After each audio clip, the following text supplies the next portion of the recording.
İrandan narkotik girir mənim torpağıma. Narkotikin ey Azərbaycan milləti, ey mənim talışlı qardaşlarım, narkotikin adresini mən sizə deyirəm, gedin araşdırın, sənəd verirəm. Cəlilabadda Uzundərə kəndi. İlham Əliyevin ailəsi prezidentin yardımcısının kəndidir.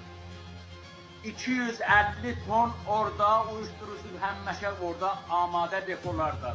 Uzundərə kəndində. Adres verirəm. Oradan depolayır, göndərir. Oradan depolayır, göndərir. Mən ora gedəndə mənə dedilər ki, mal gətiribsən. Orada hansı evin qapısını açdın uyuşturucu var. Belə kim kimə deyir uyuşturucu? İkincisi, uyuşturucu əgər İran Azərbaycana niyə göndərir, gedən Erməniyə göndərər? İranın yolu birinci Türkiyədəndir, bir də Körfəzdəndir. Əfqanistan onda demək ki, Avropalılar niyə qabağını ala bilmir? İran'a göndərir, Azərbaycana